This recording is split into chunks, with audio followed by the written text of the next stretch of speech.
আসসালামু আলাইকুম, welcome back to my channel Fauzia's mom. এই গরমে আপনাদের জন্য মজাদার ঠান্ডা ঠান্ডা বাঙ্গির স্মুদি নিয়ে চলে এসেছি। তো স্মুদিটা কিভাবে করেছি চলুন দেখতে থাকি।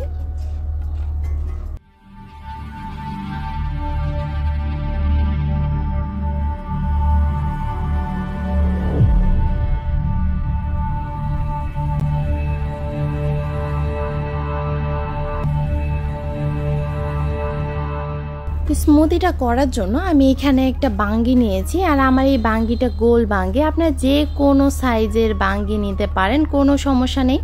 তবে বাঙ্গি আমার খুব পছন্দের একটি ফল, যেটা পাকা থাকে, মানে একদম ফাটা বালু বালু লাগে, সেই বাঙ্গিটা খেতে আমার কাছে বেশি ভালো লাগে। তো এই বাঙ্গিটা একটু শক্ত ছিল, যদিও পাকা কিন্তু শক্ত।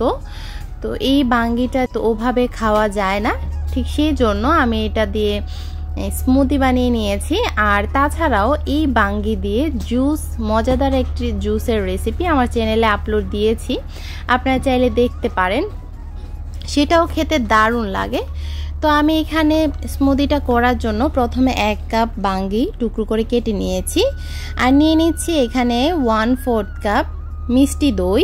আর এই মিষ্টি দইটা আমার ঘরে তৈরি করা, খুব সহজভাবে অল্প সময়ে কিভাবে পারফেক্টলি মিষ্টি দই তৈরি করা যায় সেটার একটা ভিডিও আমার চ্যানেলে আপলোড দেওয়া আছে, আপনারা চাইলে দেখে নিতে পারেন। এছাড়াও আমি ডেসক্রিপশন বক্সে সেটার লিঙ্ক দিয়ে দিব, চাইলে সেখান থেকেও দেখে নিতে পারবেন। তো এবারে দিয়ে দিচ্ছি আমি এখানে চিনি স্বাদ মতো দিচ্ছি, আপনারা আপনাদের পছন্দ মতো মিষ্টি ব্যালেন্স করে দিয়ে নেবেন। যদিও বাঙ্গির মধ্যে কোনো মিষ্টি থাকে না, বাঙ্গি পানসে একটা ফল, তবুও আমার কাছে বাঙ্গির যে স্মেলটা, সেই স্মেলটা দারুণ লাগে, মিষ্টি মিষ্টি একটা স্মেল। তো এই বাঙ্গিটা মিষ্টি নয় বলে অনেকে খেতে চায় না, আর যারা খেতে চায় না তারা কিন্তু এইভাবেই স্মুদিটা বানিয়ে খেতে পারেন, দারুণ লাগে খেতে।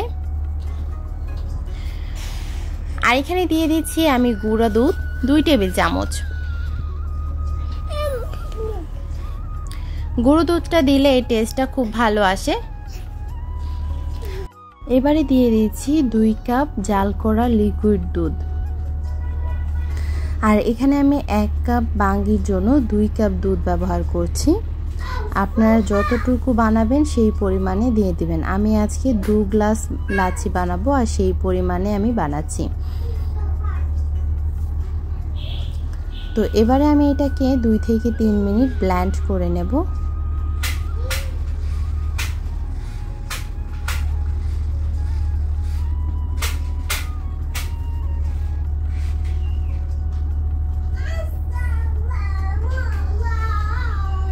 তো হয়ে গেছে আমার সেই বাঙ্গির স্মুদিটা, আমি গ্লাসে ঢেলে নিচ্ছি। দেখুন এর ঘনত্বটা দেখে আপনারা ঠিক বুঝতে পারছেন, আশা করছি যে ঠিক কেমন হয়েছে। আমার এই স্মুদিটা একদম পারফেক্ট ঘনত্ব হয়েছে। আর এই রকম গরমের মধ্যে এই রকম 1 গ্লাস ঠান্ডা ঠান্ডা বাঙ্গি স্মুদি যদি হয়ে থাকে তাহলে তো আর কিছু বলারই নেই। তো আমি উপর থেকে কিছু বাঙ্গির কুচি দিয়ে গার্নিশ করে দিচ্ছি, আর এই বাঙ্গির কুচিগুলো খাওয়ার সময় যখন মুখে পড়ে দারুণ লাগে।